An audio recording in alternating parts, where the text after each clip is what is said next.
episode of On Screen with Janelle Alberton. My guest today is Tony Adkins.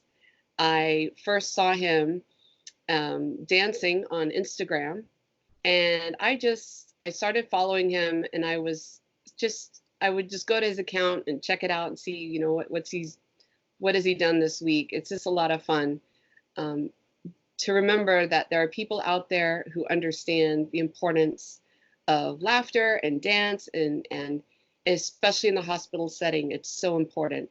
And so I reached out to him, and he agreed to do the Skype interview. So thank you so much. My pleasure. Thank you for having me. So let's start at the beginning. You're in California, and you got your undergrad degree at UC Riverside, and which is known. Actually, I used to live in that area. My brother got his undergrad there, and has a great sciences program. I mean, are they going to open up their own medical school? Or I heard rumors about that. Yes, they actually did open up their own medical school. I think it was back in 2009, long after I left. Yeah, that's way after I left too. So that's great. Yeah, that's amazing. That's just so exciting. I am very proud. You know, Loma Linda was the only medical school around for many, many years, like 100 years. So, and then, so you got your bachelor in what? So I got my bachelor's in neuroscience and minor in ethnic studies. Very interesting. That could be a whole interview right there. Yes. Okay, and then from there, what inspired you to choose that combination? Because I really didn't like just biology in general, because biology is so broad, you know, and I didn't want to focus on other animals or insects or plants. So I was like, you know, I don't really, you know, I love those things, but it's not something that I really want to focus on. So I wanted to focus on the human body and most specifically the brain. So that's why I went for neuroscience, and it's very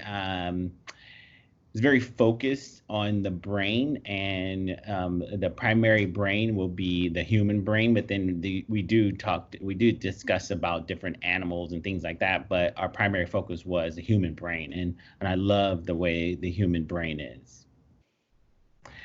It's that, you know, we still don't know a lot about it.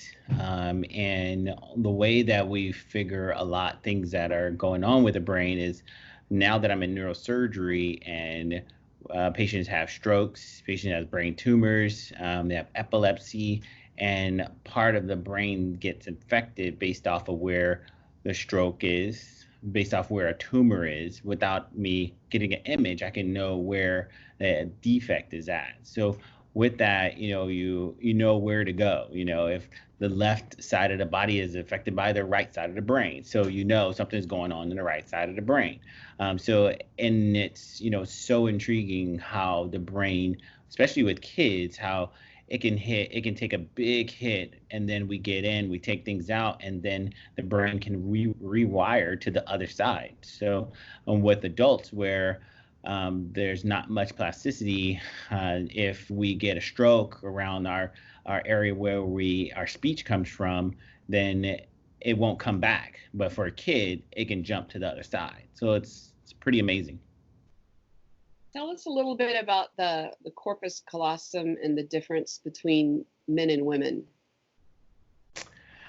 So from my understanding, so the corpus callosum is just a bridge between the two, and it affects, it's like a freeway, and that freeway allows the two halves to communicate.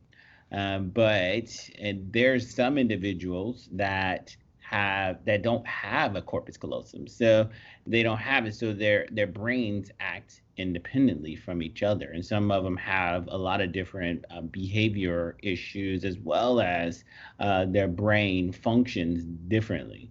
As far as the men and women, not really for sure how much those are different, but that would be more of a question of a neurologist. For neurosurgery, we focus on just the defects that are not there, and if there's something that needs to be surgically done to kind of repair that. Oh, I see. I just, Mhm. I read a long time ago that women have a lot more traffic going between the two hemispheres than men, which, Mhm. but I don't know much about it. So I was just Yeah. curious. So I didn't know there are people who don't have one at all. I didn't know that. That's, Yeah, so wow. you can have a birth defects with a bunch of different things that are taken out of the brain, and you see what's the effect. So that's another way that we know how the brain works, where patients are born without a portion of the brain and be like, that's where that part is supposed to be, and this is the reason why they're not doing it. So that's how we kind of knew how the brain functions from early on, right before we had able to get pictures. They would write all these things down, but then once we started able to get in, and the father of neurosurgery started to open up the brain, and they noticed that it had hydrocephalus, so they would drain water off the brain. So all these different things started to develop, and as soon as we got the ability to see inside the brain, then we were able to see, oh, these things were what they were talking about back then. And it's pretty remarkable as we've advanced from, X-ray, CT, and really high resolution MRIs to see these different things. What an exciting field to be in. Because as technology continues to advance, you just get more brilliant um, imagery to work with. Oh yeah, Oh, most definitely. that's so cool. So interesting. Okay, so that was your bachelor degree, and then what did you do? You went on to a master's. Yeah, so I went on a master's in public health and focused on global health and epidemiology at Loma Linda University. And once I completed there and graduated my degree, I worked for the CDC satellite campus at Loma Linda, where we were focusing on disease prevention. And my primary focus was being an epidemiologist for avian influenza at the time in Southeast Asia, and Mhm. tracking that throughout the world. And then later the swine flu hit. So then I started tracking that and going down to hospitals and talking about personal protective equipment, working with San Bernardino County Public Health as well as Red Cross, developing disaster preparedness plans for the community of San Bernardino County, as well as working with the different schools on how to prepare schools for different disasters such as earthquakes or a pandemic, which we're in currently, as far as feeding kids, delivering homework to kids. Other kids don't have computers, so trying to figure out how they're going to get this homework to kids that don't have computers, and thinking about the mail carriers delivering different things to the kids from the schools. So Uh, those are the things that we kind of worked with in disaster preparedness after I graduated from public health. and why did you choose epidemiology? I, always it was pretty cool, and I always looked at different TV shows. I was looking at, like, those forensic TV shows when they were pretty popular. What's that? NCIS. I forgot what's the name of the the show, but it's a lot of. At the time, it was a lot of different. Yeah, so it was a lot of different. Forensic television shows that were pretty popular. It's like, oh my goodness, I want to be like that. So then I looked at epidemiology, and those are, they were like disease investigators, and kind of figure out how did this start, where did it start, and what's the progression, how is it looking like on a bell curve. And that's the reason why I looked at epidemiology. So yeah, for those who don't know what epidemiology means, could you break the word down for us? So epidemiology is basically a disease investigator that searches where diseases start and how they are transmitted, and how they're going throughout the population. So that's the basic breakdown of an epidemiologist, is basically a disease investigator. And we're trying to figure out how things are spreading throughout the population and how to make things stop. So we're looking at, so it's something called prevalence and incidence. So when it's a very uh,